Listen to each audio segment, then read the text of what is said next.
Advertencia. Este programa, sus componentes y posibles invitados no tratan de expresar ideas políticas ni religiosas. En este programa solo divulgamos hechos históricos y relatamos leyendas, sin ningún posicionamiento político, ni religioso, ni social.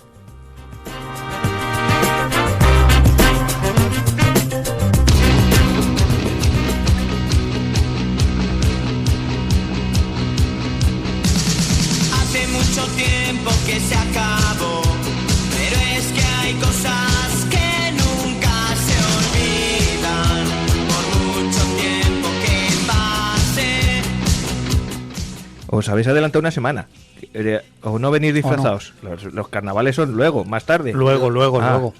Yo sé que Joa va a ir de terciario. De tercio. Terciario. No de botellín. De ¿no? terciario. No de botellín grande, ¿no?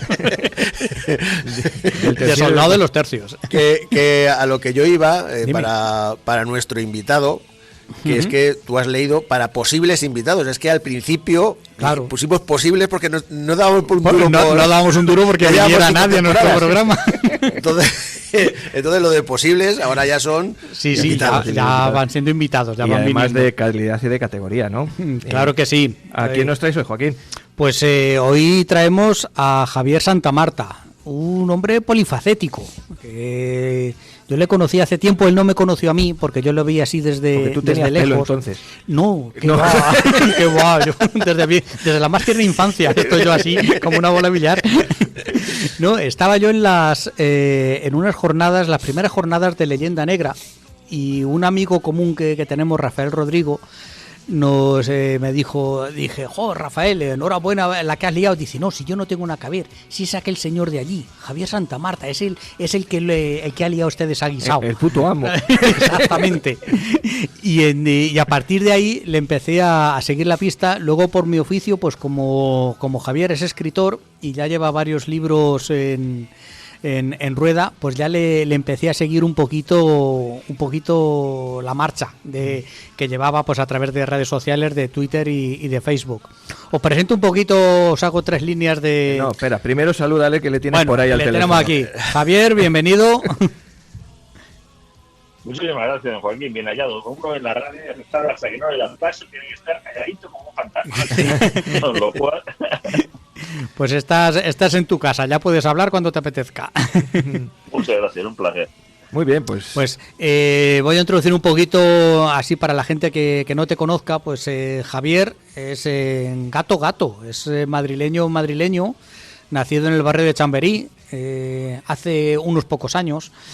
Aunque Sí, tengo aquí anotado que creciste o que estuviste bastante tiempo en Santander, que estás bautizado en los Carabancheres, pero que estuviste en Santander, o que por lo menos tú tienes bastantes recuerdos de Santander.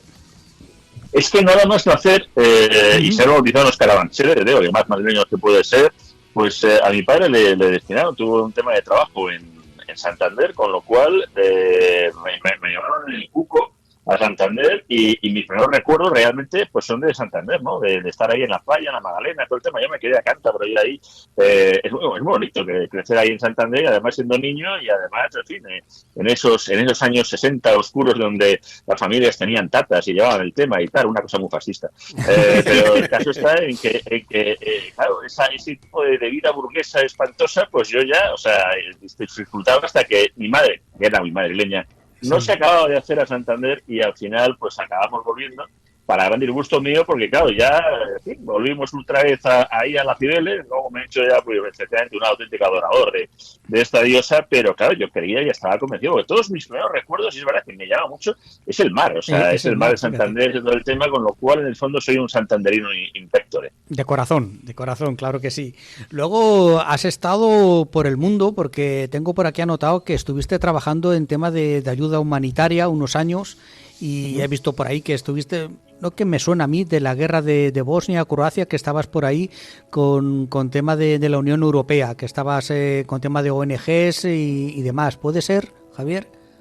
Sí, y justo hace este año los 30 años que marché para allá, marché en el 93, era un programa conjunto en la Comisión Europea con 2 ONGs, una ONG francesa y otra española, y marchamos pues en la zona de Split, de Croacia, toda esa zona, bueno, era estaba en guerra abierta y la verdad es que al final acabé pues ya durante un tiempo, tras haber yo estudiado políticas y sociología, una cosa muy rara, y haber tenido compañeros a gente como Juan Carlos Monedero y cosas así. Juan Carlos, un saludo. La verdad es que cambié por completo la idea que tenía y acabé por hacer una ayuda humanitaria. Bueno, solamente en Balcanes estuve 5 años, ¿no? Luego estuve también ya pues en temas de Grandes Lagos, con la crisis de Sudán, y luego pues en temas de gobierno y administración pública con la Fundación Ortega, me recorrí ya toda América, pero sí, durante un tiempo estuve, quedamos, Willy Fogg y yo nos encontrábamos por las estaciones, nos saludábamos y tal, el baúl de la Piquer. En fin, era una cosa tremenda. Sí, señor. Y luego ya una vez que recalaste aquí en España, ya metido de plumilla en el mundo del periodismo, la radio parece que es tu pasión, porque has estado y sigues estando de colaborador en un montón de emisoras, en Es Radio, Gestiona Radio, Onda Cero, Onda Madrid. Yo te he escuchado de vez en cuando en La Escóbula, que soy bastante seguidor Yo igual. de los escobuleros, y también me suena de haberte visto de colaborador en la revista La Aventura de la Historia, que ahí soy suscriptor, entonces... Sí. La verdad es que la radio es auténtica pasión, o sea, es un medio mágico, o sea, poder estar acompañando, y además ahora con el sistema de podcast, que ya es la radio a la carta, ¿no? Que te la puedes llevar en un momento dado contigo, o cuando estás dando un paseo, haciendo deporte. Hay gente que hace deporte, bueno, que hay gente de todo, ¿no? Hay filias y fobias extrañas, pero bueno, va a tu paseo todo que yo soy profe de educación física, de primaria. Escucha, pero yo soy subcampeón de pero es kickboxing. que los profesores... Claro, no, es que vamos a ver, y dirá que utiliza el Plinton como arma de... No. O sea, Tampoco llego a eso. Arma de tortura, ¿no? Pero sí es verdad que, y tú lo sabes, que nadie ha visto nunca a un profesor de educación física correr. Es un huracán de mitos. ¿Qué necesidad? ¿Qué necesidad? Correr es de cobarde. Entonces, pues la red, pues efectivamente, ha estado mucho tiempo, aunque bueno, pues estoy con el periodismo también escrito y pues, colaboro con la aventura de la historia. Tengo ahora mismo mi blog en ABC, las notas del espía mayor, y también pues ahora colaboro con Divulgando, que es historia en el liberal, y bueno, pero vamos, otro tipo de periodismo. Yo empecé desde muy jovencito, de 17 años, pero a mí me gustaba el periodismo más bien, pues, de opinión, de columnista y tal. Uno que había leído Larra de niño y yo estaba diciendo, mira, soy Larra, ¿no? Pero bueno, como yo además en aquella época, cuando estaba muy jovencito y empecé así, eso, ya me veían con bigote y tal, esos bigotes que se llevaban en los años 80, por ejemplo, en España, bueno, el caso es que se creían todos los que estaban me veía toda la vieja guardia, los Tarandel y tal, ¿qué? ¿Haciendo las prácticas? Yo no, si ni siquiera he empezado. Pues no entiendes, eso de ciencias de la información, ¿qué es ciencias de la información? Eran todos de la vieja escuela de periodismo, y eran los que decían que eran todos de pueblo y todo, decían que de pueblo el periódico. Me refiero, entonces, claro, decían que el periodismo era un oficio y que el oficio era hacerse, y es verdad, a mí me acuerdo que la primera vez me mandaban a hacer entrevistas puñeteras, por no decir otra cosa, en fin, aunque no se puede decir otra cosa a estas horas, cualquier hora es la que esté escuchando usted ahora mismo son las 9 de la mañana, a esta hora tampoco se puede decir otra cosa, pero que para bragarte, o sea, para decir las cosas, y era eso, era difícil. Llegabas y aprendías de los mayores, y entonces era una cosa, y al final por eso acabé con una carrera muy genérica, que era, en aquel tiempo, eran 5 años, y con asignaturas anuales, pues políticas y sociología, porque dabas historia, dabas antropología, dabas derecho, dabas economía. No valía para nada, pero era muy divertido. O sea, era una carrera, pues eso, en la que no se estudiaba, sino que se leía y se disfrutaba, ¿no? Entonces, pero la verdad es que al final he acabado haciendo lo que también siempre me ha gustado, que era, en el fondo, de cierta medida, el periodismo y luego la historia, que pues eso, la pasión mía de lo que es en este momento dado la divulgación histórica. Ya la historia te ha llevado a escribir, creo que ya 4 libros, si no me fallan mis datos. Empezaste con Siempre tuvimos héroes. Siempre estuvieron ellas. El año pasado o el anterior, ya no recuerdo bien, las fake news del Imperio Español. Del Imperio Español. Y va a salir de aquí a nada un libro sobre la Primera República, que es aniversario, hace este año el aniversario. Es el 11 de febrero, es el 150 aniversario del siglo y medio de la proclamación de la Primera República. Y entonces va a salir con Almuzara. Eso no estaba en mi libro de historia de la Primera República. en la colección de Eso no estaba. Muy buena hay esa gente que colección, no le gusta, hay gente que la ama. Ujú. Sí, no, hay un poco de todo, es verdad que... pero además es muy curioso porque la primer libro de la colección, que es un estado en mi libro de Historia de España, que es como Sí. el que empezó, que la hacía Francisco García del Junco, fue también, yo le conocí personalmente en la primera edición de La Leyenda Negra, que se hizo en San Lorenzo del Escorial, había conocido, y nos dimos cuenta que habíamos estado trabajando temas parecidos, como Balmis y tal, en los dos libros, porque salieron el de Siempre tuvimos héroes y el Eso no estaba en el libro de Historia de España al mismo tiempo, jornadas de La Leyenda Negra, que salió en un programa de radio de La Escóbula de la Brújula. Porque estando en La Escóbula de la Brújula, que estaba Iván Vélez... Sí, no, y estaba Iván Vélez, que era el primer día que le conocía, Elvira Roca, que luego presentó ella el libro de Héroes en Málaga, estaba Guillermo Díaz, y claro, esto se empezaba un poco a funcionar, y yo digo, ¿y por qué no hacemos alguna cosa que nos reunamos todos y tal? Y yo empecé a mirar, y para mi sorpresa, no se había hecho jamás en España un congreso ni unas jornadas sobre la leyenda negra. ¿Para qué? O sea, si somos así de chulos, o sea, y no había nada, o sea, entonces, bueno, pues no sé, pues vamos a hacerlas, a ver qué tal. Y la verdad es que fueron un éxito que bueno, vamos realmente por 4 ediciones, se abarrota San Lorenzo del Escorial, ya lo estamos haciendo, y podríamos hacerlo en un sitio más grande, lo que pasa es que ahora lo hacemos dentro del propio monasterio de San Lorenzo del Escorial, y claro, hacerlo en un teatro de 1580, dentro del mismo monasterio, a 20 pasos de donde está enterrado Felipe II, es que el morbazo no puede tener más, o sea, es increíble. Un poco o sea, que ver con toda esa leyenda claro, negra, claro.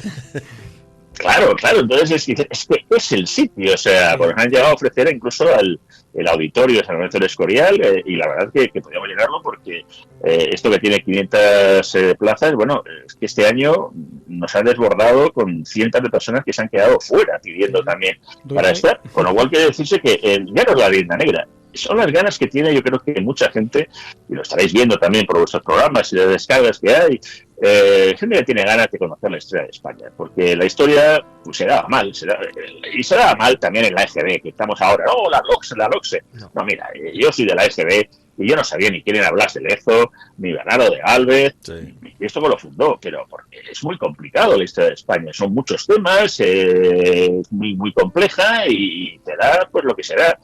Y bueno, los que nos ha ido gustando, pues tenías la posibilidad, ibas leyendo, y tenías pues en su momento divulgadores, pues como Juan Antonio Cebrián, o sea, por ejemplo, cuando empezó también en un café con la Rosa de los Vientos, para empezar a eso, también de mi quinta de tiempo, pero leías en su momento pues a Carlos Fisas, o veías, tenías una posibilidad de ver esos documentales que había, España, siglo XX y tal, y te ponían los documentales en la única televisión que había, que con lo cual te lo tragaba sí o sí, y ya está, pero bueno, pues ahora mismo yo creo que se ha ido recuperando, sobre todo la parte que nos faltaba, que era eso, el recuperar historia de España, que hay para recuperar de aquí, vamos, a lo que uno quiera. Y además en la forma que lo contamos, porque sí que es verdad que cuando hemos estudiado historia, lo que dices tú, que nosotros también somos de la EGB, era todo así muy serio y había que aprenderse las fechas y había que aprenderse tal, y cuando vamos saliendo en nuestro corto entendimiento y nuestra modestia total, personas que lo hacemos de una forma más distendida, que hablamos para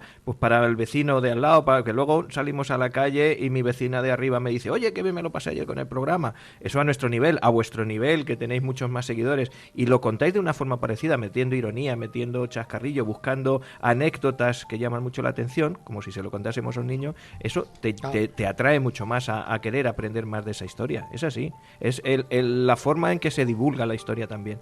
Lo que estamos descubriendo, que no nos contaban, más la forma en que lo contamos. Las dos cosas. Es que yo creo que es verdad que la academia, por decirlo así, la academia española en general es seria.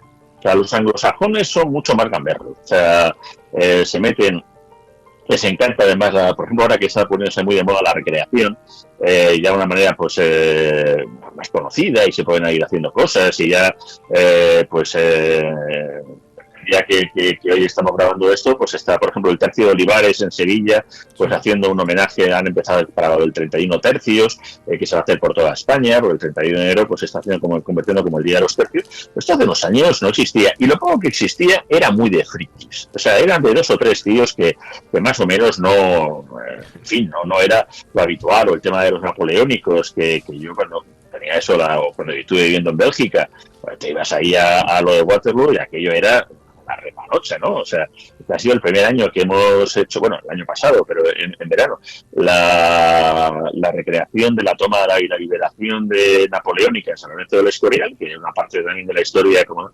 Y bueno, la gente estaba fascinada y además desconocía, incluso la gente del pueblo. Digo, pero esto ocurrió de verdad. Yo sí, fue cuando el saqueo de las obras, luego cuando vino Wellington y tal. Pero yo digo, pero si tenéis además hay una lápida con un soldado inglés donde está su espada enterrada, que el propio Wellington en los jardines del monasterio.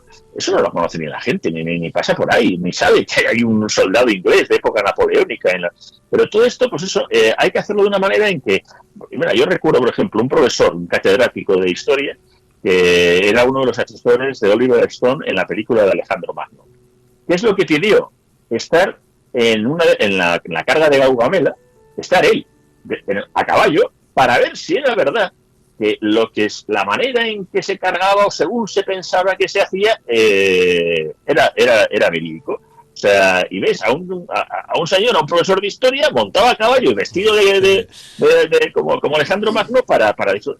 O sea, esa cosa de quitarse, de hacer cosas que yo creo que aquí le ha faltado a la academia. Entonces, pues venía, por ejemplo, Carlos Fisas con sus historias de la historia. Sí. Era un abogado. No era un historiador, era también un abogado. Yo digo, Juan Antonio Cebrián, pues era un periodista. Es verdad que ahora ya se va cambiando un poco más a otro tipo de personas para eso, para dar una divulgación que sea divertida. O sea, yo, por ejemplo, en la de Héroes y en ellas, intenté, por ejemplo, hacer un sistema en el que cuando estuviera uno leyendo, yo qué sé, sobre la escuela de Salamanca, en un momento dado, Francisco de Vitoria comenzara el capítulo encontrándose con la fachada que estaba terminándose y hablando con un alumno y diciendo, llegamos tarde aquí. O sea, viendo los personajes vivos. Claro, hay gente que diciendo, oiga, pero usted se lo ha inventado. Y yo digo, sí. He recreado esa situación. Eso es. Claro, pero estoy recreando, estoy intentando hacer una cosa pues como se hacía también paisajes con personajes, que las Zagala, pero intento que sea con rigor. O sea, no me saco, yo que sé, un móvil y dice Vitoria, dice, espera, que me están llamando al móvil. Sí, oye, Suárez, te voy para allá. No, o sea, intentar recrear las cosas y buscar más o menos el cómo podía ser, pero eso hace que veas a los personajes, que los veas vivos, que no sean eso, las fechas, las cosas y tal. Y ya con el de fake news, la verdad es que ya aproveché yo, claro, ya había muchos libros sobre la leyenda negra y entonces buscamos un título. En aquel momento estaba de moda lo de las fake news con lo de Trump. Hombre, mi intención era, no me dejaron en la editorial, titularlo "Este no es otro puto libro sobre la leyenda negra". O sea, porque en ese momento había como... hablando... Oye, a lo mejor enganchaba. Nunca se sabe. Claro, nunca se sabe. Pero claro, lo que intenté buscar es hacer algo bastante... Mira, además, lo tengo a mano, lo siguiente no lo va a poder porque además tengo por fin el libro bolsillo. En bolsillo, es verdad, sale en bolsillo ahora. Sí. Ha salido ahora, me encanta. Pero claro, para que cuando, aparte de la portada, que es verdad que está el Duque de Alba comiéndose unos niños y esas cosas, lo que siempre decían, porque además está basado en un grabado original del siglo XVI en el que realmente se veía al Duque de Alba comiéndose a los niños como si fueran unos doner kebab ahí, con vueltitos y tal. Bueno, pues basamos, la portada es un poquito gore, pero claro, cuando hablas, pues empezamos a poner, títulos como "Confirmado, los reyes católicos son fachas", o "Nadie espera la Inquisición española", o "Aterrador, América genocidiada". Entonces, "Ojo a los Borbón, comienza la dinastía del Bribón". En fin, todo ese tipo de cosas, gente diciendo una de dos, o este libro es una fumada, que es un poquito una fumada, o de qué va, ¿no? Entonces, consigues que gente que a lo mejor pues no se te va a leer el magnífico libro sobre la historia de España que ha hecho además José Varela Ortega, que es una maravilla, o el de mi profesora Carmen Iglesias, a la que adoro, pero que son libros densos, son complicados. La biografía de Enrique Martínez Ruiz sobre Felipe II, la última biografía, es una maravilla casi de consulta. O sea, entonces yo creo que hay que empezar eso, a hacer algo para que, con rigor, te lo puedes pasar bien. Si, muchas veces confundimos la seriedad con el rigor, ¿no? O sea, y si es divertido, ya no es riguroso, ya no es... No. Oiga, si esto puede ser muy divertido y al mismo tiempo ser muy serio también, pero lo que no es, me refiero, lo que no es aburrido. Claro. O sea, lo que pretende que una cosa es que no sea que sea una lectura pues dinámica, agradable, para todos los públicos. Y se ha notado, Javier, yo creo, un crecimiento del interés de la gente por estos temas. Yo no hago nada más que recordar la serie de Isabel, el éxito que tuvo. Jorobar, que yo veo a mi chica que la ve y no le digas que lea un libro de historia, para nada, pero se sabe todos los personajes. Este es bueno, este es malo, este es medio pensionista. También hay personas que es que les gusta, a ver, sin despreciar los libros, pero le gusta más... yo, por ejemplo, leeré algún libro tuyo, pero no he leído ningún libro tuyo, pero sí que te he escuchado... te he puesto esta mañana mismo que estaba trabajando y estabas en un congreso o en alguna cosa de estas que estabas con Guillermo Díaz y con un cordobés y te estaba escuchando. Sí. Yo mientras que estoy precisamente escuchando... Sí, mientras que estoy... Era precisamente este Francisco García el que precisamente el autor de Esto no estaba en mi libro de historia. Sí, exactamente. Pues te estaba escuchando. Sí. O sea, a mí, por mi trabajo, yo soy sastre. Y yo me muevo por toda España haciendo uniformes. Entonces yo ahora mismo estoy en Semana Santa y entonces ahora mismo pues trabajo más horas que tiene el día y entonces pues para no pues yo me ambiento y yo me pongo pues cosas pues como por ejemplo tus temas y estas cosas. Y entonces a mí me cuesta más leer, que no tengo tiempo, que por ejemplo ponerme un podcast o escucharte a ti o ponerte un vídeo en YouTube de fondo. Exactamente, sí. Y escucho. Sí. Y ahí se aprende también mucho más. Lo que yo te quería preguntar es ¿por qué tú crees? Porque bueno, en el siglo de Fernando II que hubiera leyenda negra, Felipe II, que hubiera leyenda negra, pues es comprensible. Pero que hoy en día todavía haya gente que esté por la labor de este tema, ¿por qué crees tú que a qué se debe? No, pero yo creo que esto ha venido por una cuestión política. O sea, en un momento dado la historia se ha empezado a utilizar también de una manera política. Y claro, los aspectos olvidados de nuestra historia pues estaban ahí, dejados, más o menos olvidados. Durante la Segunda República, la República hacía y celebraba el Día de la Hispanidad sin ningún problema, ¿no?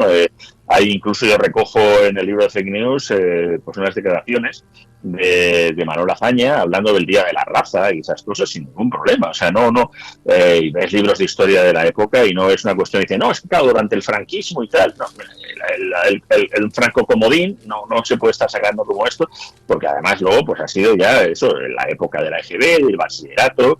Bueno, pues estudiaba la historia, pero efectivamente tampoco sé que se contaran glorias imperiales. O sea, no. El Cid, por ejemplo, era un personaje que está recogido incluso en el himno de Riego, que es el himno republicano por excelencia, y es pues sí, un paladín y un paradigma, pero que de tal manera que cuando incluso ha salido la serie, vemos de pronto a los actores, que es que aparte de que les den un papel y que lo lean y que lo hagan muy bien, luego se creen que son intelectuales por alguna manera que tampoco acabo de entender. Entonces, y el actor que decía el Cid decía, es que vais a ver un Cid que os va a sorprender. Y dice, sí, porque no vocaliza, es una castaña y me estoy aburriendo. Pero ¿por qué? ¿Qué tipo de Cid? Esto no es el Cid, esto es Al salir del castillo, esto es una serie juvenil, pero aparte de esto, ¿qué pasa? Que porque es amigo de los árabes. Ya, si vemos la película de los años 60, o sea, de Charlton Heston, o sea, ahí se ve cómo se va de farra con su amigo el Caí de Zaragoza, y además hay un momento dado en que las tropas cristianas y musulmanas se juntan en un momento dado y hacen una farra que no está escrita, o sea, no pasa nada, y era la época de Franco, o sea, el hecho de que incluso llegara el Cid, como, y dices, vamos a presentar como un mercenario, joder, ahí que aparece también, delante de Alfonso VI, y el Alfonso VI cabreado, porque ha llegado con los moros, y dices, che, estos son mis amigos. O sea, eso está en la película, o sea, de Sofía Loren, o sea, que no sé, es que yo creo que lo que pasa es que ha habido un momento dado, y yo creo que esto, pues eso surge, pues no hace tanto, pues en el que de pronto se quiere reutilizar un poco, salen populismos también incluso en América, los que se empieza otra vez a hablar del genocidio, de cosas así, tal, cosas que no, y de pronto pues ha tenido un repunte, ¿no? Porque, por ejemplo, claro, cuando llegan los famosos ayuntamientos del cambio, lo nunca visto era que el 12 de octubre, pues como yo se veía, por ejemplo, en Madrid, sacaban la bandera huipala, la de la resistencia indígena, en el propio ayuntamiento. Decías, bueno, pero estamos locos, o sea, oiga, si nadie quiere aquí revivir glorias imperiales, pero si lo que estamos reviviendo es pues lo que era el mestizaje, lo que era la realidad, o sea, el mundo cambia a partir de un 12 de octubre de 1492, nos guste o no, no hay que negar ni las atrocidades ni nada, pero esto además, cuando surge además con Cánovas del Castillo en el cuarto centenario, se quiere además involucrar a todas las nuevas repúblicas independientes americanas, a Estados Unidos, porque claro, era parte de esa hispanidad, porque claro, Nueva España cogía Colorado, Texas, Oregón, California, Nevada. Llegamos hasta Alaska. Claro, es que imagínate. Efectivamente, claro, ahí teníamos, no invitamos a Rusia de milagro, porque teníamos frontera con ellos. Claro, y por supuesto incluso hasta se invitó en aquel momento a Italia, ya que era patria de navegante Colón. No había ningún problema, o sea, es decir, porque Colón es italiano, pues era italiano, pero estaba bajo la corona de Castilla en una empresa castellana, no había que dar las cosas. Todo esto, le digo, que cambia en un momento dado en cuanto ahora mismo, pues, ¿le interesa a quién? Pues a un populismo como es AMLO o como es en países en donde han sacado esto, la resistencia indígena, para buscar un enemigo, porque es mucho mejor, es mucho más fácil siempre echarle la culpa a alguien. Y entonces diciendo, claro, devuélvanos el oro, pinches, o sea, a ver, vosotros pinches piratas, nos habéis robado el oro. Y yo digo, pero qué oro, desgraciados. Pero si sacáis más oro en 5 años en la extracción que lo que hayamos podido sacar en 3 siglos. O sea, aparte de que muchas de las cosas se invertían allí, claro, porque eso era parte de la Nueva España, no era un sistema de saqueo o de sistema como hacían los ingleses o los portugueses o los holandeses, que llegaban a la costa y no se movían de la costa. ¿No? Entrabas y al final, pues sí, te cargabas gente, en fin, estas cosas de lo que es la conquista, joder, a ver si no puede tener uno un hobby y tal, mataba gente y tal, se mataban, bueno, pues esas cosas. Pero al final, ¿qué salía de todo eso? Pues al final acababan saliendo cosas, acababa saliendo, pues, algo nuevo que hizo, por ejemplo, que de esa Tenochtitlán destruida, un México que acabó siendo la capital del imperio. O sea, se podía haber puesto perfectamente la capital de esa España en México, porque era lo que unía el galeón de Manila y las relaciones con China, y todo el comercio que venía de ahí, con el famoso peso fuerte, con el real de A8, que era el Bitcoin de la época, era mucho más que se dice, esto es como el dólar, ya quisiera el dólar, coño, esto es el Bitcoin, eso era la caraba, o sea, el real de A8. Y con una capital, vamos, de las más modernas, ahí están los mapas, el Novius Orbis Terrarium, de la Civitatis, el tema donde se ve lo que era la ciudad de México en aquel momento dado, era una maravilla. Que había gente pobre, y en Castilla, y en Aragón, y en Londres, o sea, y en todos los lados, eso por supuesto, o sea, los ricos siempre han sido ricos, los pobres siempre han sido pobres, pero al final acabaron creándose pues, más de 30 universidades. Este año, creo recordar que es cuando cumple 500 años el Hospital de México, sí, que sigue en activo, con cortes, se lleva la imprenta, pero no para imprimir Biblias, como se decía, porque la Biblia no se leía, entre otras cosas porque estaba dentro del índice, porque si dejas que los libros sagrados lo lea la gente, entiende cosas muy raras. O sea, ya veis lo que está pasando con los que leen el Corán, pues si uno se pone a leer el Levítico, en el Levítico te prohíben qué hacer con una mujer, no sé si es el Levítico o el Deuteronomio, pero son unos libros ambos dos como para echarlos a la hoguera, en el que no puedes yacer si la mujer No, claro, si lees el libro de Deuteronomio te dicen cosas como que si yaces con una mujer menstruante que tenga la regla, que también que ganas tú de hablar de esto en la Biblia, ahí te habla que hay que lapidar a los dos. Y bueno, y si yace usted con un varón, hay que matarles y tal. Y si además esta no sé si es del Levítico, en el que si tu hijo es un golfo y un borracho, yo digo, bueno, no, tampoco hace falta señalar. Los años los tienes que sacar de casa y llevártelo fuera y matarlo y apedrearlo. ¿Sabes? Yo digo, hombre, ¿a qué apostato? Si nos ponemos así no vamos bien. O sea, entonces dices, no, pues mire usted, vamos a dejar esto, que no lo lean nada más que los curas, que ya ellos hacen la exégesis y ya vas a la misa, te hacen la homilía, te haces el pito y ya está, escuchas y ya está, y no hay que darle más vueltas. ¿Y para qué entonces lleva las imprentas? Pues para libros de caballería, pues para lo que había en su momento dado, claro, o sea, y se hacían cosas que pues yo creo que fueron una maravilla, pero que, seamos sinceros, durante la EGB estudiábamos la conquista mal y rápido y lo siguiente era que se independizaban. Yo digo, ¿qué ha pasado en el medio? 300 años en 2 páginas. Nada. O sea, Vamos, yo hablar de Lezo no lo vi ni en la carrera. Me enteré después. Sí, sí. Que no. Yo se lo escuché a Juan Antonio Cebrián. Ni Leonardo de Galvez.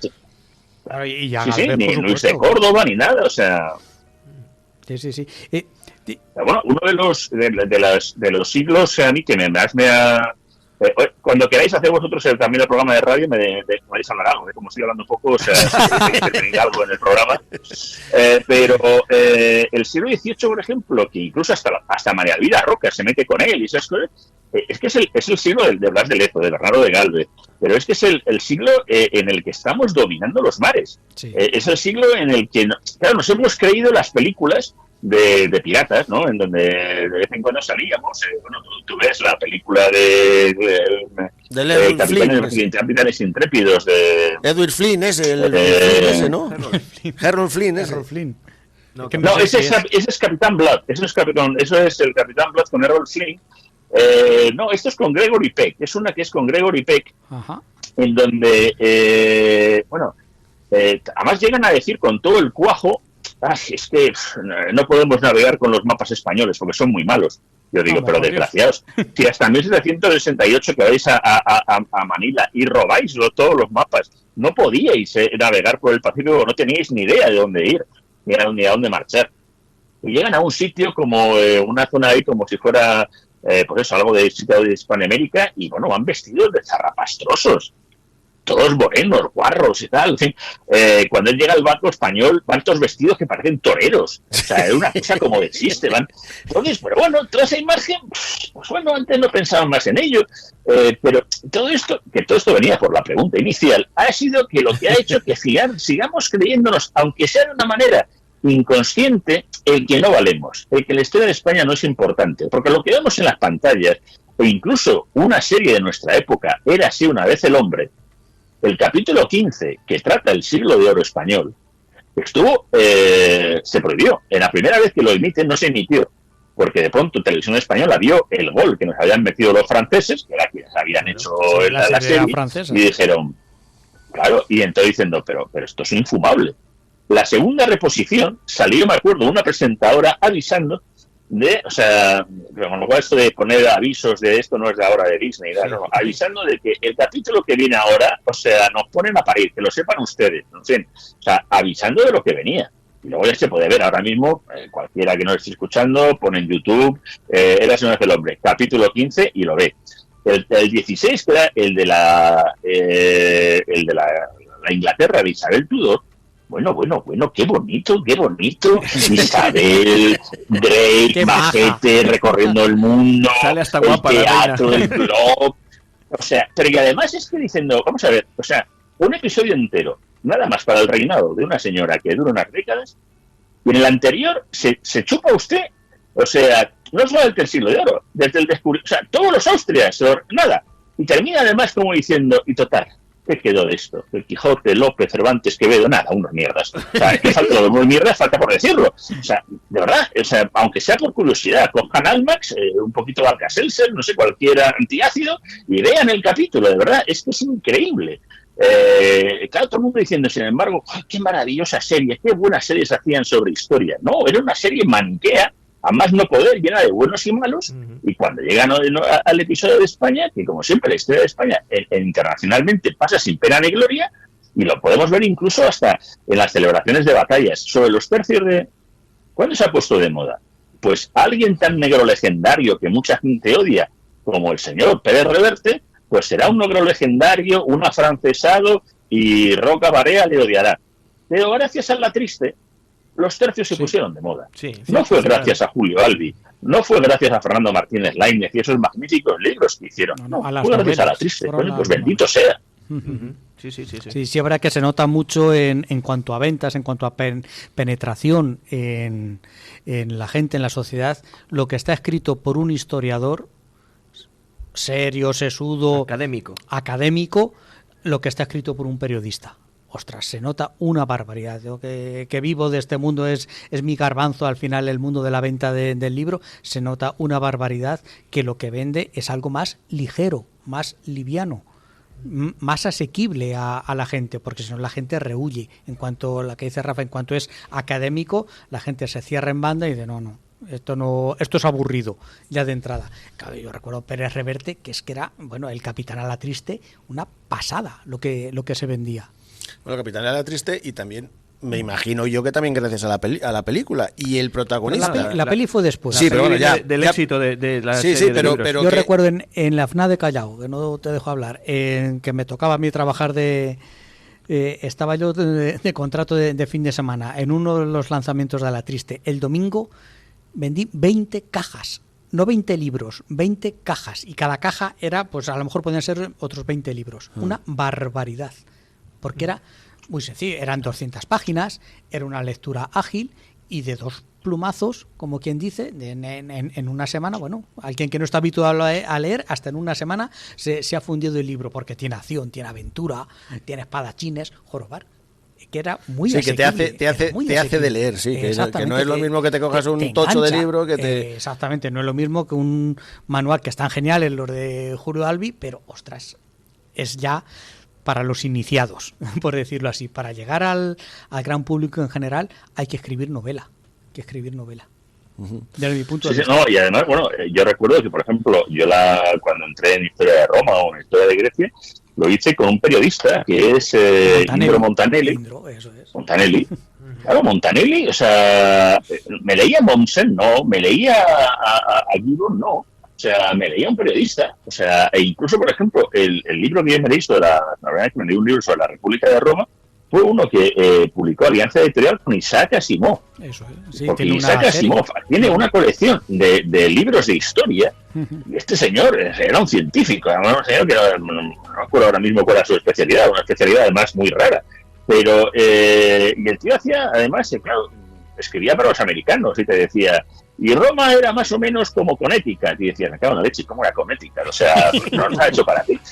Pero yo digo, ¿pero dónde están nuestros divulgadores que nos digan que esto es más o menos como Toledo? Pues ya está, o sea, pero es lo que nos estaba faltando, ¿no? O sea, incluso libros, Geoffrey Parker, cuando hace el primero sobre Felipe II, es un libro muy accesible, que se pueda leer y tal. Entonces, claro, parece ser que hablar sobre la historia de España, pues no tenía, no sé, no era una cosa glamurosa. Y ojo, entonces, antes habéis citado a Isabel. ¿Qué éxito no tuvo el Ministerio del Tiempo? Sí, espectacular. Yo me reconozco fan del Ministerio del Tiempo. Vamos, o sea, ha hecho más el Ministerio del Tiempo, y de hecho además incluso el capítulo en el que sale el Cid, vamos, solamente ese capítulo es muchísimo mejor ya que todas las series del Cid. O sea, hay algunos que te pueden gustar más, menos, pero ha hecho incluso más por recuperar la historia de España.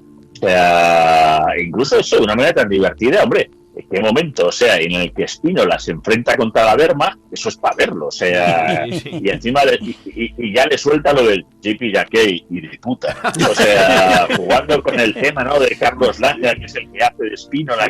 Sí. Pues sí, o sea, pero sí, la historia te tiene que divertir, y en un momento dado no hemos hecho cosas.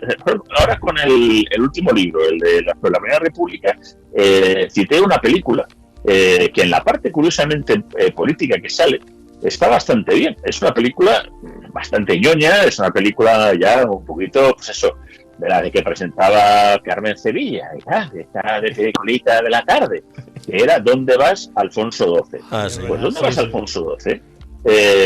Tiene momentos dados en Cánovas, cuando está el tema, cuando el rey se va, que están muy bien.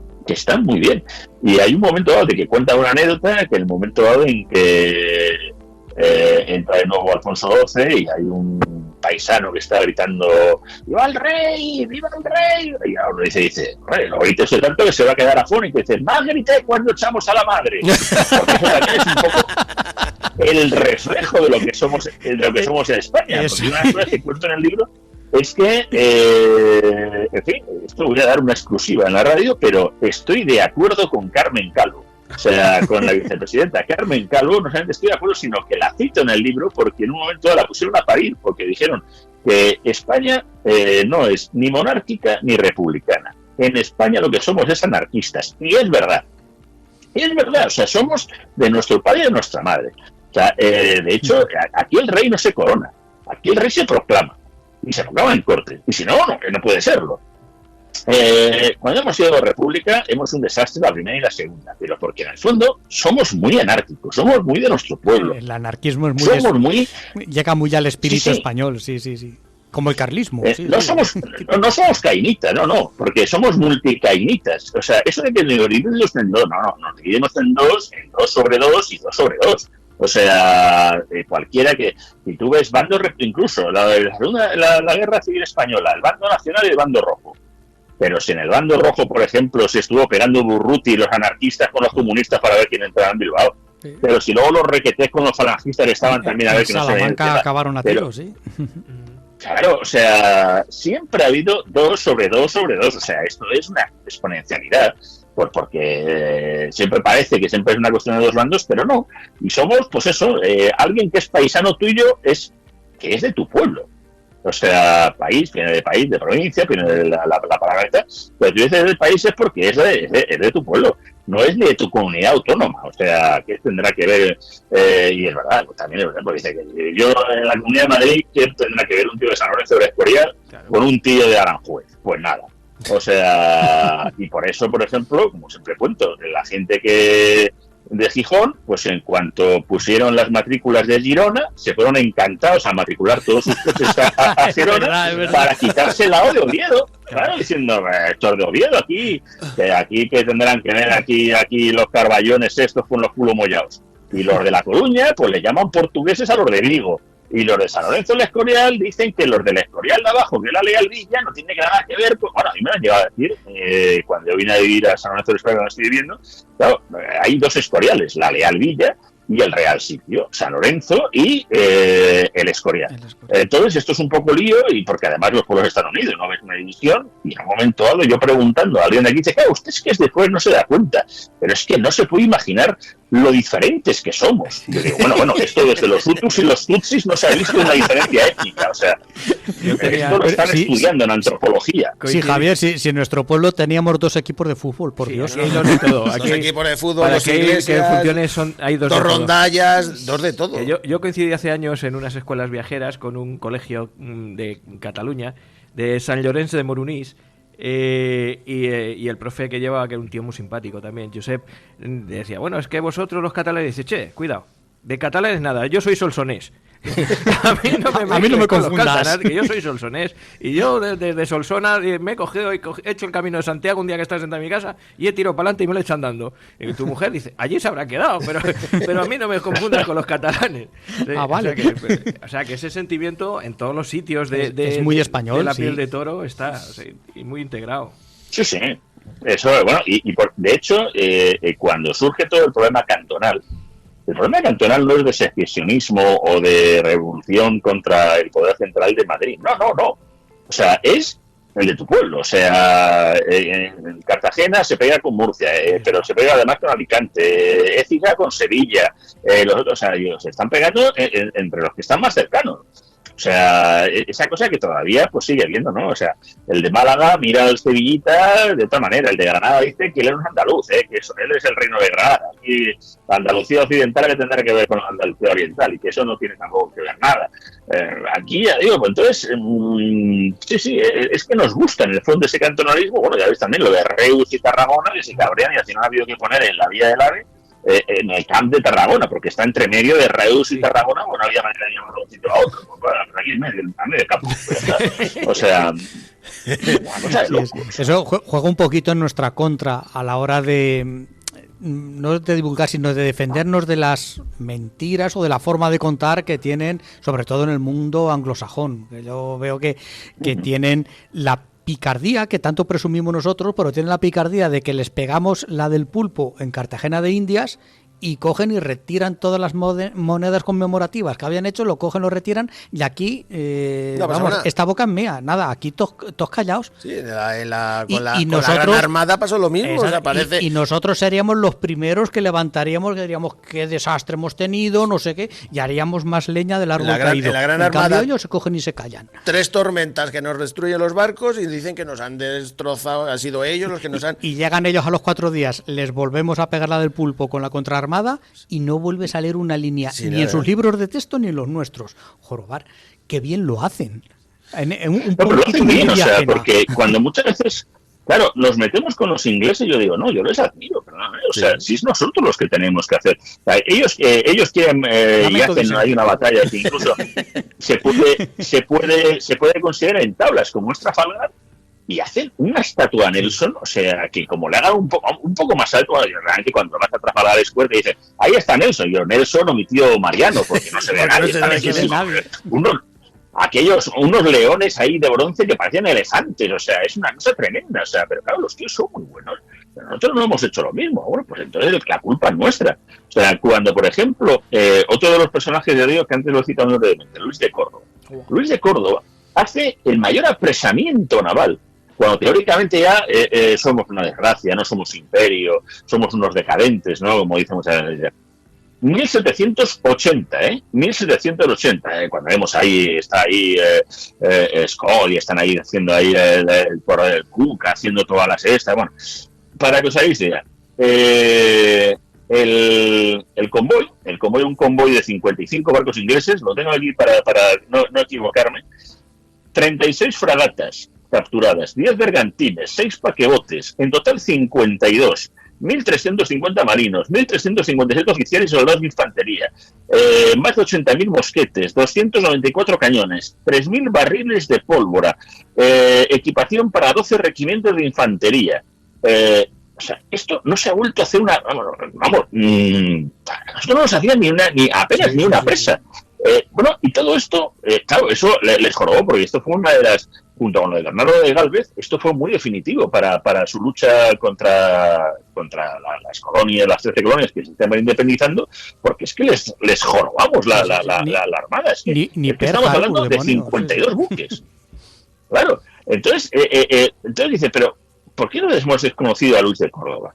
O sea, ¿por qué estamos, ellos, por ejemplo, durante todo ese siglo XVIII, lo vemos claro, ellos querían coger Cartagena de Indias, querían coger La Habana, querían coger la Florida, o sea, y hacían esas islitas, ¿no? Esas de las granadinas, no sé qué y tal, todas esas islitas para hacer una especie de media luna contraria, que más o menos para hacer como un bloqueo naval. No pudieron nunca hacer el bloqueo y no lo más llegaron a hacer es el saqueo de La Habana, pero como siempre al estilo inglés, un saqueo, ya está, pero no, o sea, cuando cambia todo es cuando nos metemos en la guerra peninsular, en la guerra contra el francés de 1808 y todo lo que supone, y claro, ingleses y franceses, nuestros dos enemigos. Yo siempre he dicho que nuestro enemigo natural siempre ha sido Francia, nuestro rival siempre ha sido Inglaterra, se encuentran en el mejor sitio para empezar a darse entre ellos la del pulpo, pero ya de paso también cargarse a un enemigo común. Porque, claro, con aliados como Inglaterra, con lo que hizo en Badajoz, como lo que hizo en Vitoria, como lo que hizo en Madrid, en fin, en tantos sitios, pues era un encanto. O sea, entonces, claro, de aquella guerra la flota se quedó anclada y sin marinos Y ya, abandonada. destrozada, además con la cantidad de muertos que produjo la guerra, económicamente destrozados. Eso fue lo que nos machacó, claro, y fue cuando aprovecharon, pues listos como, bueno, Inglaterra también, financiando a Bolívar en 1806 ya, para empezar a jorobar también y a meter ahí cuñas, para en un momento dado luego decir, no, pues ahora vamos a emanciparnos. Ojo, que la palabra es emancipación, no independencia, que también parece que no, pero que no es baladí, o sea, porque ellos no dejaban de ser nosotros. O sea, el general San Martín estuvo luchando en Bailén. O sea, pero aquello fue un momento dado de bueno, pues intentar conseguir algo que al final, pues, las ingleses ya nos la devolvieron. Pero ojo al siglo XVIII, que fue un siglo glorioso. Es que es curioso el tema de lo que decías, de las emancipaciones, es que 4 o 5 años antes de la proclamación de independencia de Buenos Aires, Buenos Aires se defendió de dos asaltos británicos. Con Liniers, y los ¿sí? derrotaron, exactamente, con Liniers, que pocas unidades puramente españolas nacidas en la península habría. Eran españoles porque eran los españoles del otro lado del mar, pero unidades españolas nacidas de Cádiz para arriba, poco tendría que haber allí. Fueron los argentinos de aquel entonces, los españoles de aquel entonces, los que echaron a los ingleses. Y 5 años después son los mismos que se cargan y que fusilan al Berrel Liniers. Bueno, sí, bueno, tengo una cliente argentina ahí en Madrid por ventas. Y hablando con ella, me dice, no sé cómo salió el tema, me dice, tengo la duda de qué es lo que hubiera pasado si los ingleses nos hubieran, en una de estas intentos, Asaltos, nos consiguen tomar. Conquistar. ¿Qué hubiera pasado? Te hubieran exterminado. Y yo, Tú no estarías aquí. lo que le pregunté, le dije, bueno, y si nos hubierais independizado de España, ¿qué hubiera pasado también? Es historia ficción. Es historia ficción, pero sí, a ver, ¿dónde queda población indígena en América? En la América española, incluso Pero es que cuando se retiró España, en la parte española. Claro, cuando se retiró España de Estados Unidos, de lo que es Estados Unidos ahora, allí estaban, que lo he escuchado, yo creo que lo escuché esta mañana en el programa de Javier, hablaba de Sioux, de Apaches, de no sé qué, estaban las tribus allí. Claro, si es que pactaban con las tropas españolas. En cuanto llegaron los ingleses, ¿dónde están? Los americanos, se quedó todo. En cuanto llega el mundo anglo, que es mucho más racista que el mundo latino, jorobar, quedaron limpios y morondos de población aquí, indígena. Ahora mismo se nos que sí. A ver Canadá, ¿qué tanto por ciento de población indígena hay respecto de la población blanca o descendiente de europeos? Y vamos a México, vamos a Guatemala a ver qué tanto por ciento de población indígena respecto de la población criolla. Yo creo que se lo escuché a Javier decir tanto el López Obrador el presidente de México, que se llame López, que dice que tal, que cual, que no sé qué, y yo creo que fue Javier que dijo que tenía que pedir también responsabilidades él, porque cuando se conquistó Filipinas, ¿no fue a ti? Claro. Fueron mexicanos. Exactamente. Claro, lo de Tlaxcala, Legazpi No fue con lo de Tlaxcala. Tlaxcala fue la primera ciudad con fuero juzgo, aliada y súbdito de Carlos I, desde que llega al acuerdo con Cortés, y son unos tan fieles aliados que, claro, son utilizados, y ahí están. Y bueno, pues claro, cuando se hace el paso hacia la conquista de las Filipinas, se hace con soldados no hispanos de Tlaxcala, con lo cual, por tanto, quiere decirse que México invadió Filipinas. Claro. Es que esto es una cosa, y por ejemplo, si vemos películas de John Ford en versión original, claro que habitualmente pues no las vemos, ni las hemos visto en su momento. Hay, por ejemplo, la de Ford Apache, que es una clásica, o sea, con Henry Fonda, con John Wayne, ahí hace de unos soldados, claro, de origen mexicano, que es siempre Héctor Elizondo, es el que hace de intérprete con Jerónimo, ¿no? Con el que están hablando. Sí, la veis en versión original, yo creo que se puede buscar en YouTube. De pronto, claro, cuando la veis en español, pues dile a Jerónimo que tiene que rendirse. Y pues así hablarían los indios, yo qué sé. Yo no sé Apache. Claro, de pronto la oís en versión original y de pronto, claro, dice Claudius Jerónimo, de He surrendered. Que avisan que si se rinden ustedes, dígale a su general que no nos rindimos. Y dice, hostias, pero que está hablando Jerónimo en español. Y yo, coño, ¿qué pasa? ¿Que Jerónimo es un nombre apache también de los apaches, de los Jerónimos de apache de todos los días? Claro, es San Jerónimo, pero si estaba bautizado. Claro. Pero claro que hablaba español. Y entonces hay dos momentos en los que está en la película, y claro, están hablando en español los indios, diciendo, tócate los pies. Y yo, claro, pues ¿quién iban a hablar? Si todo eso era Nueva España. Si eso era parte de Nueva España, esa era la lengua franca que había ahí. Pero eso no lo hemos puesto nunca en valor. Era Nueva España y Nueva España les respetó, hizo acuerdos con ellos y pudieron vivir con las autoridades españolas. Llegaron el 7º de caballería y aquello se fastidió y desaparecieron del mapa, literalmente. Entonces, incluso en la versión... Hay una versión también del Ministerio del Tiempo, que creo que es A Patrulla del Tiempo. Es una serie muy parecida al Ministerio del Tiempo, pero americana. Y ahí son también protagonistas, que son los que viajan, y uno de ellos es negro. Entonces, cada vez que viajan, de color. Bueno, de color negro. Cada vez que viajan al pasado, claro, el hombre siempre le acaba tocando ser esclavo. O sea, sí, claro. Eso. Y hay un momento que van al Álamo y se encuentran en el Álamo y cuando llegan, pues eso, pensando, pues no sé, me tendré que ir con los esclavos y tal. Y alguien le dice, no, o sea, aquí usted es un hombre libre. Claro, ahí no había esclavitud, estaba más, acordémonos, desde Carlos II, cuando hizo el tema de la liberación de cualquiera de las personas de color que se quisieran pasar de las 13 colonias a formar parte del ejército español. Ahí está Formose, ahí están todos los que lucharon en ese internacionalmente. Bueno, pues claro, de pronto, pues eso no, que no quiere decir, ojo, también he de decir eso, y quiero también dejar una cosa clara. La esclavitud existió y ha existido durante mucho tiempo, y la esclavitud negra, por ejemplo, en Cuba y en Puerto Rico, desgraciadamente estuvo ahí. Las grandes familias de la burguesía catalana, durante el 19 especialmente, 18 y 19, Barcelona está toda esa lo bonita que es gracias a la esclavitud negra y negrera que hubo, especialmente en la zona de las Antillas, ¿no?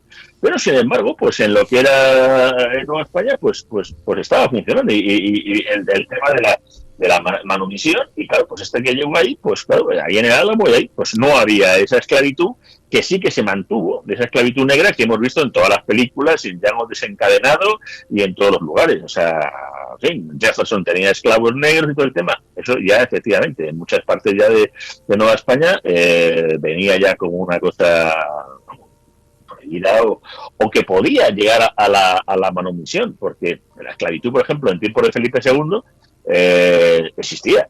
Pero lo que también existía era la posibilidad, como por ejemplo ocurrió con un esclavo negro de la familia Sesa, que se convierte en Juan Latino, conocido así, que al final acaba estudiando gramática, se acaba casando con su alumna, Blanca, no se llama Blanca, no, digo que ella era blanca, o sea, él era negro, ella era blanca, y se casaron y tuvieron 4 hijos, café con leche. ¿Qué año era Acabó eso? siendo catedrático de retórica en la Universidad de Granada. Y Felipe II, ¿qué hizo? Diciendo, qué crack, oye, pues quiero un retrato de este tío para la Galería de Hombres Ilustres del Alcázar. Bueno, pues eso también era España. O sea, esa es la parte que no hemos tampoco sabido vender. Pero bueno, o sea, pero es que la esclavitud era normal en todo el mundo. Es que hasta Cervantes iba a ser llevado a ser vendido para ser esclavo. Estuvo en Argel, exactamente. O sea que los mayores traficantes de esclavos que yo sepa, pues eran los musulmanes.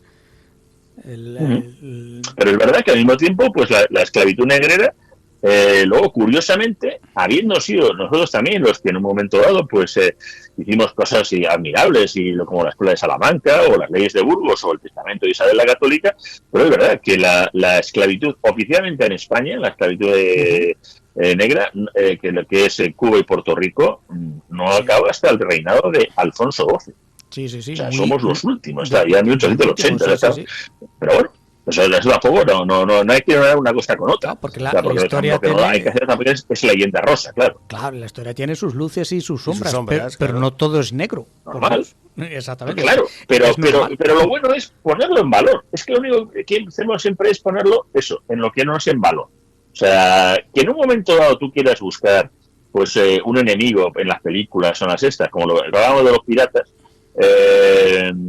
Claro, yo me encontré por curiosidad, precisamente además en uno de los libros de Fernando Martínez Leite, un dato, además era uno de los primeros libros sobre los tercios, y era que de todos los barcos que se apresaron durante el tiempo, nada más se apresarían el 1%, o sea, de 11.000 buques, 11.000, solamente 107 por ataques piratas, y en 300 años solamente se perdería la flota india, que era una cosa que era de 4 veces, y la mayoría de ellas porque hacía mal tiempo.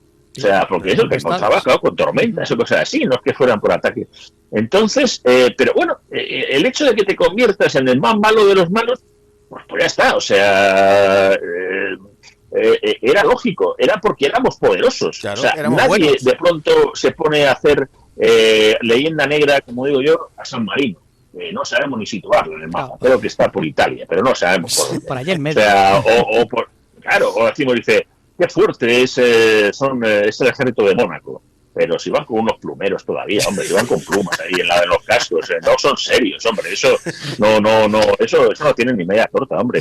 No, o sea, pues claro, éramos los baratas de turno, éramos todos, pues es con lo que hay que machacar con la esta. Eso a mí ya te digo que no me parece mal por parte de americanos o de ingleses, todo el tema. El problema es que nosotros, efectivamente, nos lo hayamos comido y no hayamos hecho cosas, pues hombre, pues un poquito que salieran de en fin, aparte del cine de Juan de Orduña de la primera época del franquismo, pues que luego, pues muy poquito cosas. Y basándose en historias. O sea, Master y Commander, siempre la cito yo, que es una magnífica obra en los anglosajones. O sea, tú ves a Master y Commander y al día siguiente estás en la cola de la Royal Navy para enrolarte. Es que tienes ganas de enrolarte en la Royal Navy.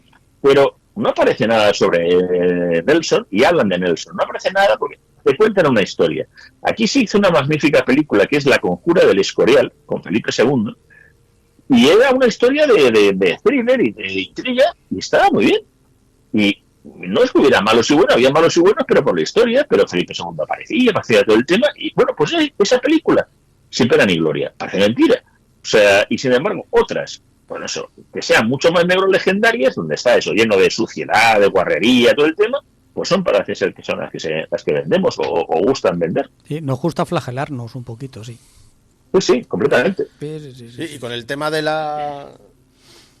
el tema de la Inquisición, porque es que parece que hubiéramos inventado nosotros la Inquisición.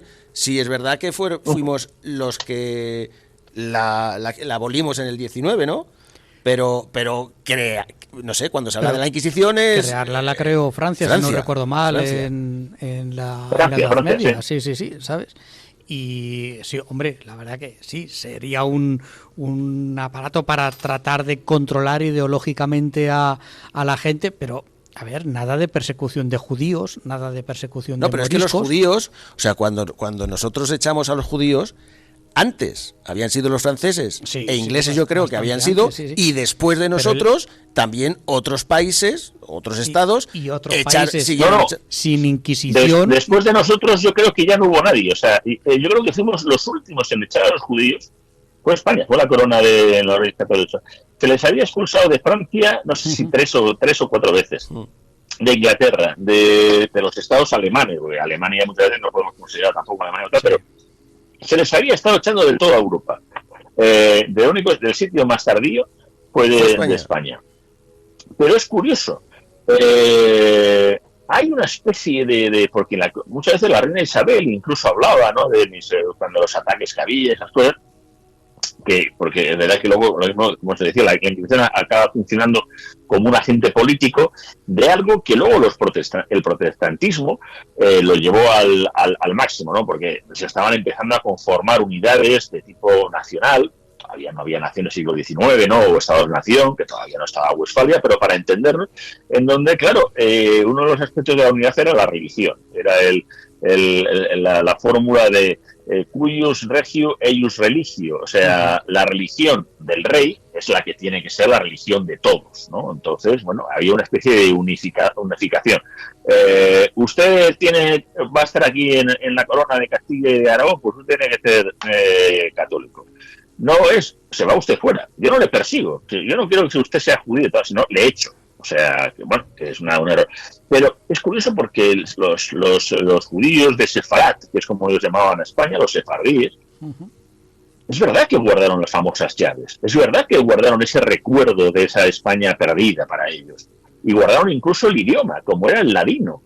Eso no ocurrió con los askenazíes, con los askenazíes, o sea, con judíos de otros sitios, de otros lugares, no han tenido esa relación todavía tan sorprendentemente tan vinculada, ¿no? a esa pérdida de España, que luego, bueno, incluso con el decreto famoso de Primo de Rivera para recuperar a los sefardíes como miembros nacionales, pues se pudieron salvar decenas de miles de judíos con los nazis, aquí eran ciudadanos españoles. Entonces, pero por ejemplo, yo estando, esto es una historia de abuelo Cebolleta, pero bueno, pues viajaba yo, en la época estaba en Balcanes y estaba en Sarajevo y iba yo con mi asistente, que era un montenegrino, íbamos con el coche y tal, y de pronto pasamos por un sitio y veo un cartel que pone La Benevolencia.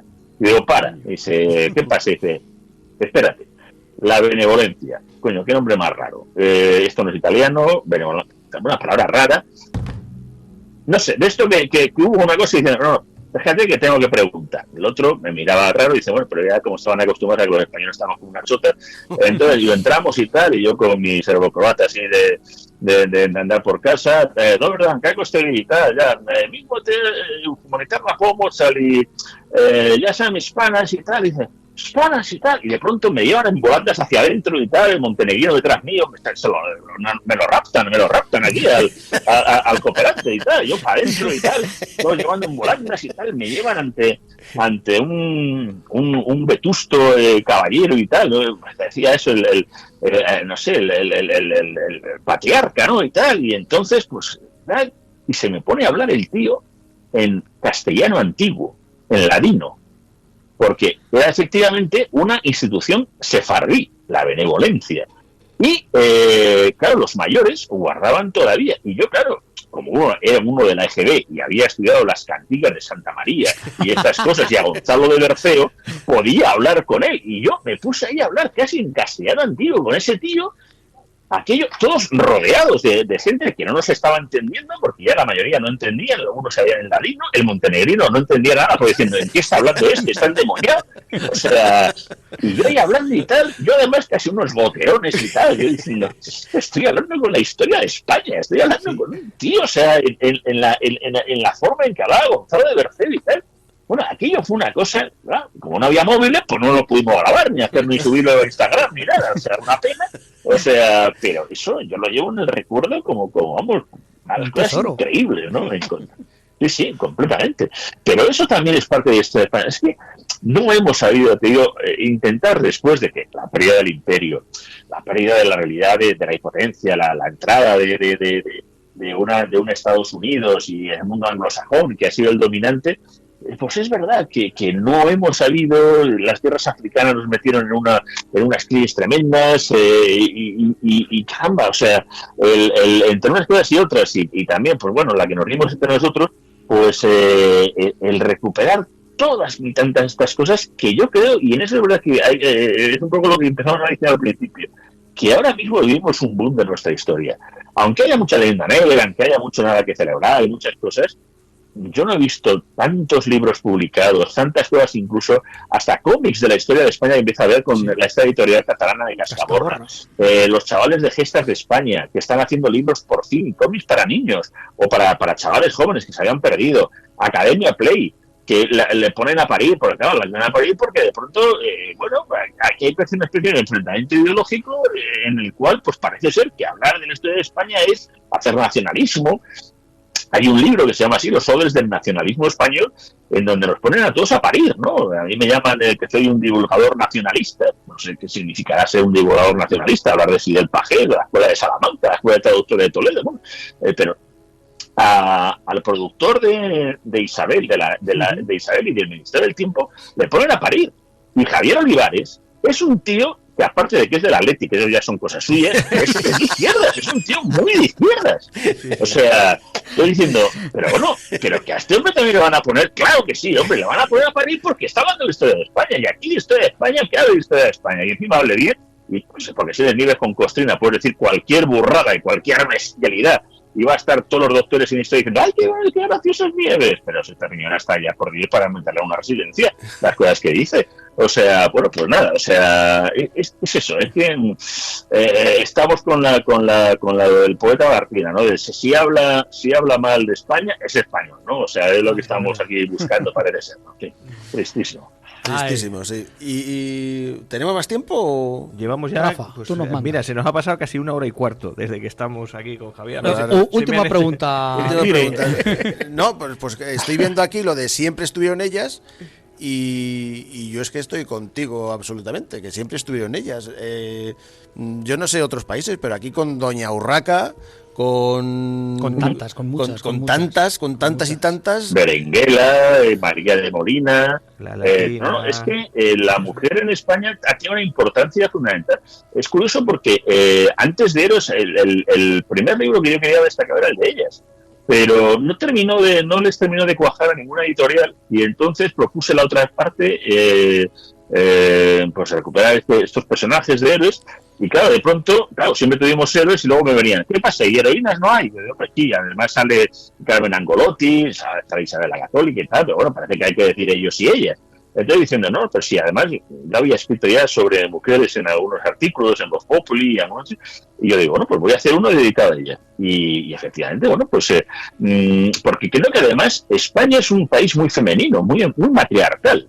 O sea, hasta incluso antropológicamente hablando. Yo me refiero que ¿cuál es el país más mariano? Donde la Virgen María, o sea, es fundamental. O sea, estamos España y Polonia, pero es que en España, vamos, a lo de Polonia, vamos, son unos advenedizos. Tú, en cualquier pueblo, lo importante es la Virgen. La romería es la de la Virgen. O sea, y tú no toques a la Virgen del pueblo porque, vamos, o sea, es que, es más, viene Semana Santa y hay tanta importancia en los pasos del Cristo que de la Virgen, que diciendo, hombre, a esta señora encima el disgusto que lleve, que le han matado al hijo y no hacemos más que sacarla de un lado para otro. O sea, sí, porque la Virgen tiene que estar presente. O sea, y es una cosa, y la gente se mata por su Virgen, pero claro, es que tú vas a la Virgen del Rocío y es que está, o sea, sobre el santuario de Isis, es el santuario tartésico, o sea, es que está ahí con la media luna, con todo, o sea, todo ese sincretismo que muchas veces le ocurre, pero hace que aquí, bueno, la matrona haya tenido también una realidad muy, muy importante, y aquí es verdad, es el primer lugar donde se ve, aparte de las emperatrices bizantinas, donde hay reinas titulares. Y donde las reinas pueden reinar, o sea, la manía esta de que las reinas no pueden reinar es una cosa que nos viene de los, como siempre, civilizadísimos franceses, que siempre vienen a ilustrarnos con cosas y con cosas muy extrañas, pero aquí la mujer incluso, pues eso, guardaba sus apellidos, e incluso tú te podías coger el nombre de la madre, o sea, hasta que luego hay una regulación, pero Góngora es el nombre de la madre, Velázquez es el nombre de su madre. O sea, entonces, esa realidad de que la mujer, la matrona y tal, muchas veces, claro, no vamos a decir que el machismo no haya habido, claro que sí, además, pero porque era una cuestión física. A las guerras no podían ir las mujeres, podían ir, pero es que no era ni era práctico, porque sobre todo una mujer, sobre todo porque tenía que dar a luz, tenía que parir, y daba la legitimidad. O sea, esto nos puede parecer que una mentalidad, oiga, esto usted que una mujer nada más está para... No, pero es una realidad, pero que en el momento en que había que combatir, aquí se dan una cantidad de casos, están desde María la Bailaora en Lepanto, María Bellido, Ana María de Soto, la primera mujer infante de Marina, que además cuando las descubren, o como la monja Alférez, todas estas, o Isabel Barreto, la primera mujer almirante, no les pasa nada. O sea, a lo mejor lo que hacen es que las licencian, pero las licenciaban con honores, les permitían, por ejemplo, a Ana María de Soto que mantuviera sus galones de sargento, a todas se les daba una pensión, o sea, no había un escándalo. O sea, aquí hacemos, por ejemplo, una película, el otro día la vi, una película, aunque no sea sobre el tema, pero Shakespeare in Love. Oye, qué bien, qué bien la hacen y tal. Aquí hacemos luego la película Lope y está Lope por un Madrid guarro, sucio, que se cae todo y tal. Ahí, bueno, ves Shakespeare in Love y en Londres es que además ni llueve un solo día. Aquello parece Torremolinos, un sol. Bueno, que decir, joder, estos tíos, macho, qué suerte han tenido estos tíos de filmar toda la película de Shakespeare in Love que no les ha llovido ni un solo día, coño, todo con precioso, joder, aquello es el... Y todos lo cuentan porque, claro, las mujeres no pueden estar en escena. Y aquí sí, y aquí tenemos el siglo de oro, con además hasta con la Calderón y con todo el tema, pero que era una cosa, no, en fin, normal. Sí que tenemos a María de Zayas, que es una de las magníficas literatas de nuestro siglo de oro. Y sí, vale. Ya está. Pues, coño, pues sacamos de ahí, o sea, busquemos a María de Soto, hasta ahí, la Calderón. Pero si es que tenemos artistas, tenemos literatas, tenemos reinas, tenemos de todo.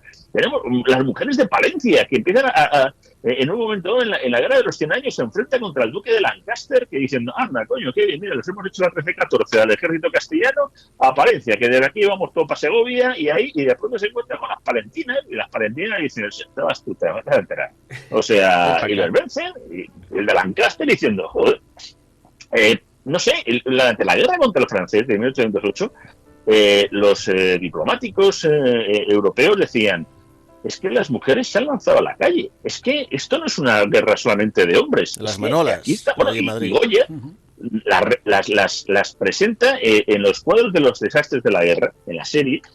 La cantidad de cuadros en las que salen mujeres es increíble. Y hay uno incluso, que a mí me fascina, es en el que se ve a una de las mujeres con una pica, cargándose a un francés, y eso en una mano, y en la otra llevando un niño, un rorro, o sea, un bebé, o sea, diciendo, aquí hay que estar a lo que estamos. O sea, yo llevo al niño y me cago al francés al mismo tiempo. O sea, y está la condesa de Bureta, y está Agustín Aragón, y está la compañía de Santa Bárbara en Gerona con los estandartes, perdón, con los brazaletes rojos y tal, como se decía de la época de los tercios. Todo esto es increíble. O sea, por eso digo que el hecho de que las mujeres, además, en España hayan tenido una importancia tal que incluso en la época moderna, las mujeres en España han votado antes que en Francia, sí, que en Italia. No digamos que en Suiza, que hasta los años 70 no pudieron votar. Suiza, la de los referéndums. Uy, Suiza, Suiza, hoy hacen referéndum. Pero si habéis tenido a las mujeres sin votar, desgraciados. Pero ¿qué me estáis diciendo, coño? O sea, habéis creado el Toblerone y el reloj de Cuco y ya os creéis algo. O sea, ¿por qué nosotros estamos todo el rato diciendo, ay, las mujeres en España y tal? Pero si aquí guardan su nombre y apellidos, insisto, como antes, y tú eres señora D. Aquí la señora D, bueno, dice, bueno, señora D, dice, como quería, y tal, vamos. Y conseguía, no, pero es que en la época de Franco no se podía sacar una cartilla. Yo, claro, como tú no has visto Mad Men y cómo trataban a las mujeres en Estados Unidos, o te dices que en Francia también eran libres para hacer lo que se quisiera, era la época de los años 50 y 60 que era en todo el mundo. Pero, por favor, dejémonos ya ese cilicio permanente que hemos tenido. No me podéis dejar hablar porque es que ahí te vienes arriba, te vienes arriba. Me vengo arriba. Hay unas declaraciones, no sé, es que a lo mejor la mujer en España, a ver, cuando Victoria Kent, hay unas declaraciones en YouTube que Victoria Kent abogó por el no frente a Clara Campoamor por el sí. No es que estuviera Victoria Kent en contra de que votara la mujer, sino que no era el momento. Ella pensaba que no era el momento, porque, bueno, podían estar muy influenciadas por la iglesia y el marido, y Clara Campoamor decía que no. Si la que mandaba en la casa era la mujer. Claro. Victoria Kent, en esas declaraciones que sale en YouTube, la preguntan si ella, si es normal que una mujer trabaje o tenga familia. Y dice, no, ahí está en las declaraciones, dice, no, si quieres tener familia, te tienes que dedicar a la familia. Victoria Kent, a ver, sale en YouTube. Era la época. Claro. Era la época, no se podía pensar a lo mejor de otra manera. No, por eso digo que antes, no sé, antes la mujer, ¿de qué se ocupaba? De la familia. ¿El hombre dónde estaba? En el campo de batalla. Sí. ¿Que haya mujeres que hayan querido ir al campo de batalla? Pues ya no lo sé. Lo que está claro es que... No, y además, vamos a ver. Sí. No, es una idea que Como Cloenda. los hombres somos desechables. Sí, venga, vamos a ver, por eso la mujer es la que crea la agricultura, seguramente crea el fuego, y seguramente hasta los bisontes de Altamira las pintarían las mujeres, no pasa nada, claro, por reconocerlo. ¿Por qué? Porque nosotros somos los desechables, como en las sociedades avanzadas, como la de los insectos, incluso son comida para las propias hembras una vez que han copulado con ellas. Bueno, pues nosotros vamos a por el mamut o a pegarnos entre nosotros para mantener el tema, pero somos desechables, las que no pueden ser desechables son las mujeres. Cuando en el mundo moderno ahora mismo la mujer se integra plenamente en el trabajo y deja esa parte que necesariamente tiene que ser la de la mujer, o llegamos al mundo free de Huxley y parimos en incubadoras, o habrá un problema, que es lo que tenemos ahora mismo, un crecimiento vegetativo negativo, y ahora mismo las familias pues son las que existen, claro. Es terrible, es muy duro decir esto y sé que no es políticamente correcto, pero claro, los planteamientos de los roles que se hacían era como consecuencia de algo lógico. Los hombres iban a la guerra y las mujeres no mantenían, pero que han estado en el trabajo y que han estado luchando, han estado siempre ahí, eso es evidente. Nos come el tiempo, Javier. Podríamos seguir otra hora y media, tranquilamente. Escucha, yo me voy a por ti, te llevo vamos, aquí tenemos una casa rural que incluso puedes pasar una noche y todo, pero tienes que hacer un programa aquí en directo con nosotros. No, vale, yo encantado. O sea, si es que a casa rural me llevo a los perretes también conmigo. O sea, hombre, claro. Sí, te das a los perretes y aquí te hacemos unas gachas que te va, vamos. Os sacamos de paseo a los perretes y a ti. Qué disgusto. De verdad, o sea, qué disgusto. O sea, me estoy dando. Oye, que si hay que hacerlo, mori pro patria dulce decorum est y tal, y todo por España. Pues muchas gracias por estar con nosotros, dedicarnos este rato, ¿sabes? Y bueno, poco más que añadir. No sé si quieres hacer una última referencia al libro que vamos a sacar. Exactamente. ¿Esto no está en mi libro de historia? No, al próximo libro suyo, es de la Primera República. ¿Para cuándo sale, Javier? Sale ahora en febrero. O sea, debería saberlo yo, pero se me ha olvidado, por eso te lo pregunto. Yo estoy aquí en la página de Almuzara y ya está la venta. Digo, sí, está a la venta, ahora mismo se puede hacer la prerreserva, uno va a Amazon o se va a la página web de Almuzara. O a Carrefour, vamos, que tampoco sabes o a Carrefour, no hay que ser elitistas. Donde uno quiera, lo que pasa es que parece que eso, que no estarán las librerías hasta el día 10, día 11... ahora está en prerreserva, exactamente. Entonces, pero se puede hacer la prerreserva. Y hombre, es otra de las cosas que hablamos. Parte de nuestra historia del siglo XIX también es el gran desconocido. Ahora, incluso cuando se ha echado la bronca, voy a echar unas bronzas a favor del gobierno. Hombre, cuando se dice, el gobierno dice que nada más se va a dar historia de España desde 1812. Yo digo, pues a ver si no la aprendemos, porque tampoco la sabemos.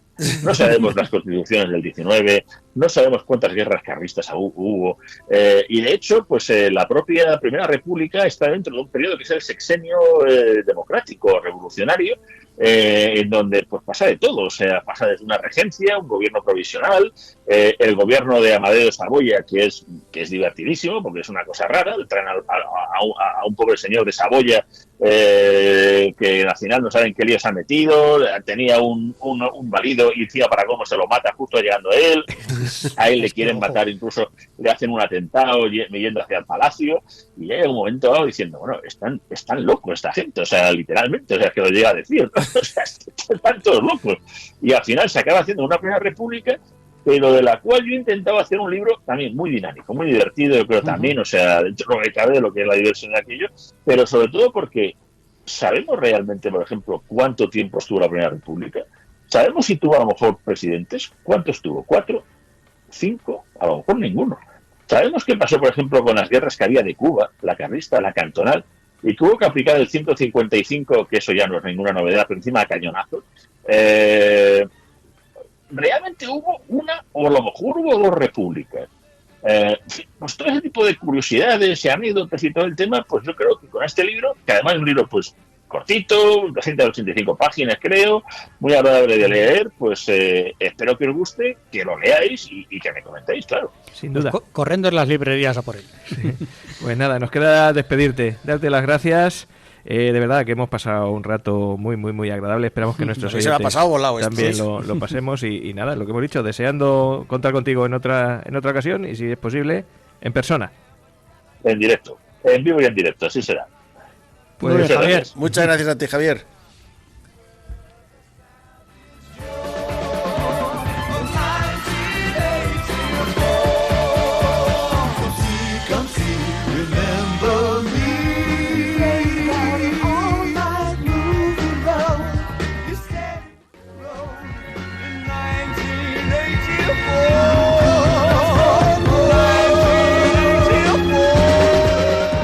Mira, os he despedido con David Bowie, que tenía una canción por aquí que se llamaba 1984, que le vamos a poner en esto de canciones con historia, pero ya Ajá. no nos queda mucho más tiempo, porque Vamos, 1984 es el libro de El Orwell. libro de Orwell. Sí, entonces sí, sí. había puesto esto. Pedazo de libro. Sí, sí. Pues iros pensando mientras que pongo la canción de despedida. Si Me ha al encantado, siniestro me ha encantado, total, sí, macho, el programa está muy de hoy. bien, la hemos Javier, pasado en claro que grande. sí. Esto es para comentarlo ahora, después cuando terminemos el programa nos quedamos otra horita comentándolo. Ahí Vale. está, otras 4 horas. Así que nos tenemos que ver la semana que viene. Y estamos en carnavales ya. O sea que, si ¿venimos disfrazados o qué? ¿O directamente No voy a de echar un carnaval? disfraz siempre, así que no, tampoco. Bueno, nos vamos viendo. ¿De qué tenemos ya pensado? Pues yo voy a hablar de una guerra que causó dejó a un país prácticamente sin hombres. La guerra de la Triple Alianza. Ujú. Buen tema. Sí, Estás Paraguay. muy tétrico últimamente. No sacas cosas divertidas.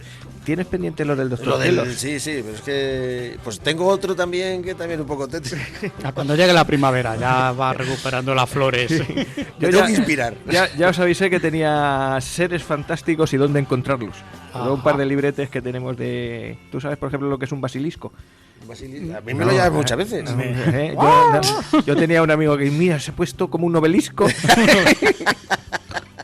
Claro, que también tenía una amiga que adelgazó mucho y le decía a otra, es que te has quedado con una sífilis. Da juego, da juego. Así que animales o seres fantásticos y dónde encontrarlos. ¿Y Joa? Pues yo me quería ir hacia un tema que yo lo he visto poco tratado, como es la conquista de las Islas Canarias. Ahí vamos. Ay, el otro día me acordé. Ya nos vamos acercando más en el tiempo. Islas Canis, a las Islas de los Perros. Exactamente. Entonces, pues vamos a echarlo. Quiero hacer un par de programejas, luego dedicárselo a uno de los personajes importantes en el tema de la conquista. Pero primero una visión general. Bueno, Muy va a quedar bien. un buen programilla. para Pues esta programón, sí, tenemos. Pues no nos queda mucho más. Podíamos haber dicho las redes sociales y esas cosas, pero yo creo que nuestros compañeros Ya se lo saben, yo creo, ¿no? Donde siempre. Vamos Aquí muy estamos. achuchados de tiempo.